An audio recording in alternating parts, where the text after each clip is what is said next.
সিলেটের বহুল আলোচিত ট্রিপল মার্ডারের যে ঘটনা ঘটেছিল সিলেটের, আজ সেই তিনটির ময়নাতদন্ত শেষ হয়েছে। দুটি লাশ ইতিমধ্যে এসেছে নিজ বাসগৃহে। ব্যবসায়ী ছিলেন, আপনারা জানেন সিলেট চেম্বার অফ কমার্সের সাবেক তিনি পরিচালক ছিলেন। কোটি টাকার বাড়িতে উনি বসবাস করতেন, ওনার বিপুল অর্থবিত্ত ছিল, কিন্তু শখের বাড়িতে এখন আর তিনি আর থাকতে পারছেন না।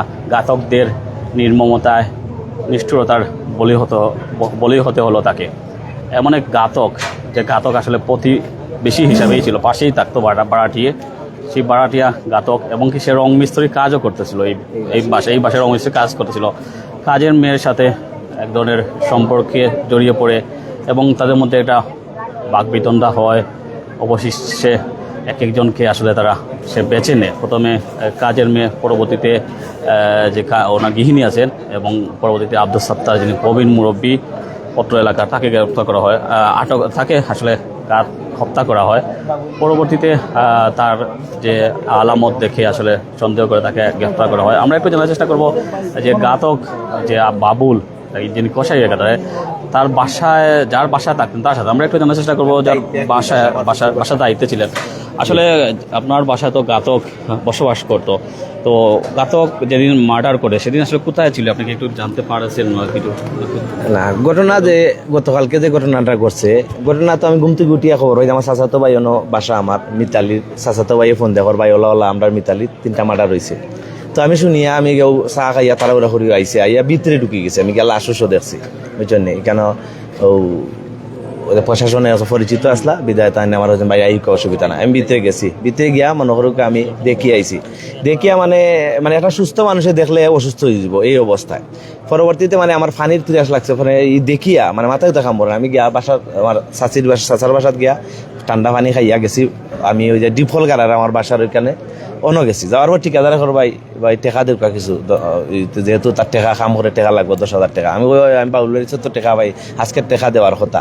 তো আমি বাবুলেরই ফোন দিলাম, ওই যে বাবুল ঘাতক যে বাবুল, ফোন দিলাম, বললাম কই ভাই আমি দাদার বাসায় আছি, আমি আইলাম আধা ঘন্টার ভিতরে আপনার টেকা লাগবে, টেকা লই লিছি, আমার লগেও আছে। আমার আচ্ছা তাড়াতাড়ি তুমি আইলে আমি টেকাটা দিতাম আর ওজনে। আচ্ছা ঠিক আছে, আমি আইলাম। পরে আধা ঘন্টা পরে আবার ফোন দিলাম, ভাই ঈদগাত আইছি, আমি ঈদগাত আইলাম। আরে প্রায় আধা ঘন্টা অপেক্ষা করার পর আবার ফোন দিলাম, আছে আমার কাছে কল লিস্ট আছে।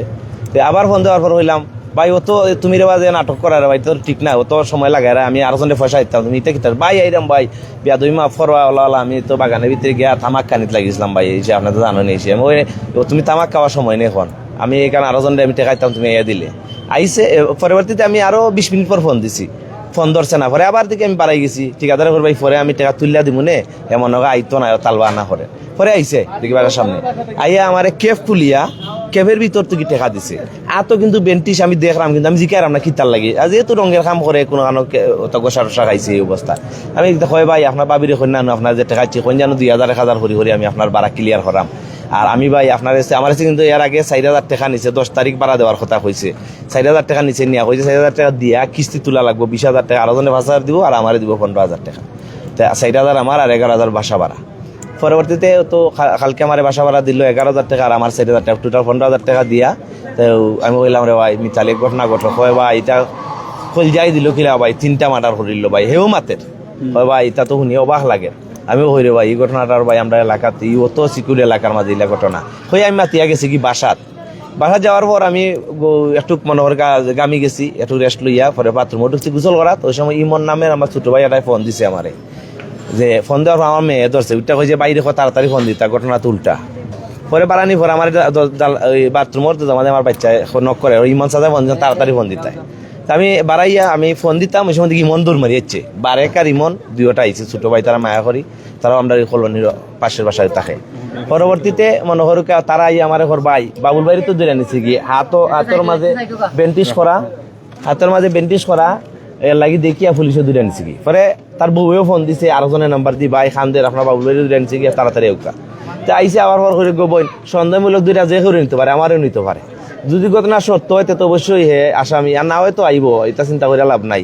আর আমার আসলে লাগে না তো বাবুল ভাই এরকম কাম করবো, আমার একটু আগে বাড়া দিয়া গেছে, এরকম তো হওয়ার কথা নাই। তো দেখা যায় এরপরে শুনি গল্লি যাই এখন আইও কেরাম খেলি, এই সময় বলে প্রায় মাঝে দেখছে কিন্তু কেউ আর জিকায় নাই কেন কি তার লাগি গরক বলে বউয়ে জিকাইছে তোমার আত খাটা খানে হয় খামো গেছিলাম উপসর তা আমার খামো যাওয়ার কথা গেছে না আমারও আমার বিয়ের একটা বাসাত বাউন্ডারি কাম করছে কিন্তু উপরে একটা ছিদ্র ওটারে খাটিয়া দিয়েই তো হয়েছে বাইশ সকাল সকালকে করিলি মনে আপনার টাকা দিয়া করিলি করে আর গেছে না তো খর উপসর গেছে এর ভিতরে পুলিশ বলে গিয়া তারা দল লিছে যে ওলা তুমি কই গেছলা এর উপসর না অন্য কোন জায়গাত গেছলাই পরে কয় কোন খাবার কিন্তু আছিল ওটা সেম লাল চুপা চুপ লেখা ওটা ভিন্দাতে পুলিশে বুঝিলছে যে এই মানুষ পরে ধরিয়া নিছে এবারে তো আমরা শুনলাম যে হে খুনি যেও হোক মানে আমরা বাসা থাকুক আর যার বাসাও থাকুক খুনি তো খুনি হোক আমরা চাই যে সঠিক তদন্ত মাধ্যমে আরো যদি কেউ জড়িত থাকে তার যে সুষ্ঠু বিচার হোক আমরা চাই। যখন মার্ডার হয় 9টা-8টার সময় তখন কিটা জানতে পারছেন বাসাত আসলো না অন্য কোনো জায়গায়?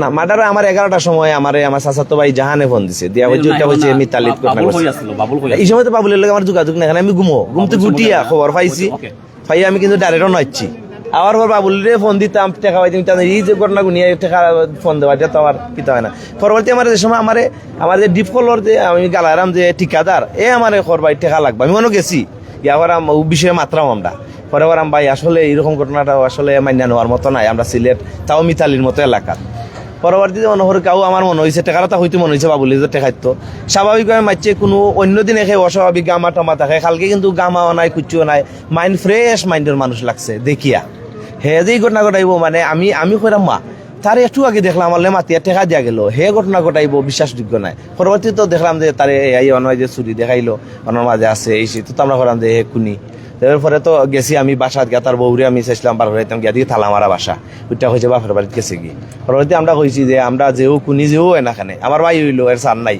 যে ঘটনা ঘটাইছে তার উপযুক্ত শাস্তি হোক আর তদন্ত করি আর যদি কেউ জড়িত থাকে তাদেরকেও গ্রেফতার করো। আপনার বাসা সে কতদিন ধরে থাকতো? এটা ভাই আমরার জন্মর আগের এই বাসা আমার ফুফুর বাসা এটা আমার ফুফায় বানাইছেন আমরার জন্ম আগে বাসার জন্মকালীন সময়ে কিন্তু তারাও আসলো একদিন কিন্তু আমার চাচার 1 মাস আগে আমি চাচার বাসাত খাজ করাইছি রঙ্গর কামও বাবুলরে দিয়া ওদিকে যাওয়ার হতে আটি গিয়া কয় ভাই ওটা সাত্তার নানার বাসা আমি নানারা করেন আমার খুব মায়া করেন আপনারা জেলা মায়া করেন আমারও মায়া করেন ভাই আমি রং টং খাম প্রায় খাম আমিও নকরি কুরবানি গরু খাটি করি সে করি আমার সারা বেটায় কিছু করে না বলা মারছে কয় ফুরানা খুব বালা মানুষ কথা গপসপ করছে পরে দেখা যায় যে ঠিক হেও যে ঘটনা ঘটাইছে তার বাসাতে কিন্তু সবসময় আওয়াজ হয়েছে। তার বাড়ি কোন জায়গাতে? তার বাড়ি মূলত তো আমরা জানি এখানে জন্মকর্ম সিলেট কিন্তু তার বাবা সম্ভবত কুমিল্লা এরকম হইতে পারে পুরাতন মানুষ তার এখানে বোন আছে ভাই আছে সব গোষ্ঠী তারা ওখানের মাঝে। আচ্ছা লাস্ট কোয়েশন আমরা দেখলাম যখন সে সিসিটিভি একটা ফুটেজ বেরোছিল সে যখন টানটামাটা চলে যায় না সিসিটিভি যেটা আমরা দেখছি এটা চলে যাওয়া না এটা ঢুকা ও মূলত ঢুকার রাস্তাটা ঢুকাটা আমরা দেখছি বালা করি আমি টেলিভিশন ওই যে বিভিন্ন চ্যানেলও দেখছি এই সময় কিন্তু তারা আতখাটা কিছু নাই ও প্লাস তারা তো কিছু নাই এই সময় ঢুকার রাস্তাটা ও ডাউনে দি উঠের যাওয়ার ফুটেজ কিন্তু এখন আমরা দেখছি না গেছে কিটা হইছে। সোশ্যাল মিডিয়ার বিভিন্ন ধরনের বিভিন্ন মন্তব্য করতেছেন কেউ বলতেছেন সে খুন করলো একাই 3 জনকে খুন করলো আবার তার শরীরে কোনো রক্তের দাগ নেই জবাই করলো এবং কি সে যদি পরকিয়া করে মেয়ের সাথে তাহলে কিন্তু চুরি নিয়ে ঘটনা ঘটলো। এটা তো আমার বিষয় আমার মাথাও তো এই সেম জিনিস আর যে 3টা মানুষ একলা মারলো আবার এই ছোট মেয়ের সাথে প্রেমের সম্পর্ক আর বাবুল বয়স্ক মানুষ এই বয়স্ক মানুষের সাথে প্রেম করবো কারণ আর এমন কি চুরি নিয়েও আইবো এটা এখন পর্যন্ত আমরা মনে করুক আসলে বুঝতে পারলাম না যে এই কারণে এই জবানবন্দিতে উপর আমরা আসলে এখনো সন্তুষ্ট নাই যা চাই আর একটু তদন্ত আমরা একটু জানার চেষ্টা করবো। আমাদের আঙ্কেল আছেন একটু বলি একটু বলবেন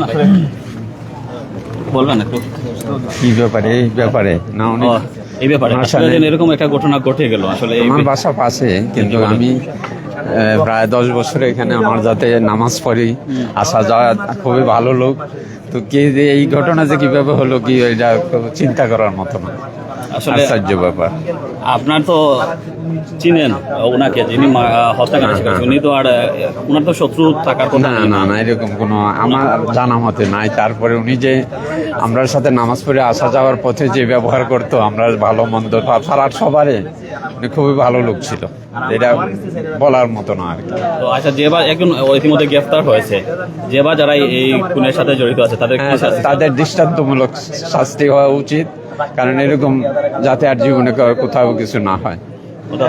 আমরা ইতিমধ্যে অবস্থান করতেছি এখানে বিভিন্ন জনে বিভিন্ন মতামত দিচ্ছেন ফেসবুকে যেমন আপনারা মন্তব্য দেখতেছি ঠিক তেমনিভাবে ঠিক তেমনিভাবে অফলাইনেও যারা আছেন তারাও বিভিন্ন ধরনের মন্তব্য করতেছেন, এক একজনের এক এক মন্তব্য। আমরা যেটা বলতেছিলাম, এই বাসাতে গতকাল সকাল 9টার সময় খুন হন আব্দুল সাত্তার এবং তিনার সহধর্মিনী এবং সেই সাথে কাজের মেয়ে তাহমিনাও। ধারণা করা হচ্ছে ওনাকে খুন করে এই যে ব্যালকনি যেটা আছে সেটা আসলে গ্রিল নেই, অর্থাৎ গ্রিল নেই, দরজা খুলেই আসলে সহসা হয়তো এদিক দিয়ে বের হয়ে গেছে। এবং আব্দুল সাত্তার যিনি ওনার বারান্দায় একটা রিল্যাক্সিং চেয়ার ছিল, মুভিং চেয়ার ছিল, সেখানে তিনি হয়তো রিল্যাক্স করতেন, এমনটাই আমাদের কাছে মনে হচ্ছে। সব কিছু মিলিয়ে আসলে আমি যে ওনার মৃতদেহটি দেখেছিলাম, লাস্টে দেখেছিলাম, এই দরজার পাশেই আসলে ওনার নাটসে পড়েছিল এবং তার সহধর্মিনী এবং কাজের মেয়ে পাশের রুমে তাদের লাশ পড়েছিল, অর্থাৎ দুটি রুমে 3 জনের লাশ পড়েছিল। অর্থাৎ এই ঘটনা নিয়ে ফেসবুক জুড়ে তীব্র প্রতিক্রিয়া দেখা দিয়েছে। মানুষজন এক একজনে এক এক মন্তব্য করতেছে, এক একজন এক এক ধরনের প্রতিক্রিয়া দেখাচ্ছে। সব কিছু মিলিয়ে ইতিমধ্যে আমরা যদি বলে থাকি, ওনার লাশ ইতিমধ্যে এসেছে, ওনার সহধর্মিনীর লাশ ইতিমধ্যে এসেছে স্বপ্নের বাড়িতে। শেষ যাত্রায় ফ্রিজার বাহী লাশ করে এসেছেন স্বপ্ন। উনি একজন আপনারা জানেন প্রতিষ্ঠিত ব্যবসায়ী, দীর্ঘদিন ধরে ব্যবসার সাথে জড়িত ছিলেন। এরকম মৃত্যু ঘটবে আসলে কেউ কল্পনা করেনি, এলাকাবাসী থেকে শুরু করে কেউ আসলে এই ধরনের হত্যাকে মেনে নিতে পারতেছে না। তো যাই হোক, ইতিমধ্যে ওনার মেয়ে এসে উপস্থিত হয়েছেন। আমরা এখনও জানতে পারিনি আসলে ওনার দাফন কবে হবে এবং কি কবে হবে এবং কারা কারা দাফনে আসবেন। আমরা জানি ওনার ছেলে আমেরিকাতে থাকেন এবং আরেকজন মেয়ে আমেরিকা থাকেন, আরও 2জন মেয়ে, ওনার আরও 3জন যে মেয়ে রয়েছে তারা লন্ডন এবং আমেরিকায় মিলিয়ে থাকেন। অর্থাৎ এই অবস্থা, অর্থাৎ এখনও পর্যন্ত আসলে দাফনের সঠিক সময় আমরা জানতে পারিনি। হয়তো একটু পরেই আমরা জানতে পারব। শোকার্ত পরিবারের আত্মীয়স্বজনরা সবাই এসেছেন, সবাই আসলে শোকার্ত পরিবারের পাশে তারা আছেন। সবার একটাই কথা, এ ধরনের নৃশংস ঘটনা যারা ঘটিয়েছে তাদেরকে চিহ্নিত করে আইনের আওতায় নেওয়া হোক।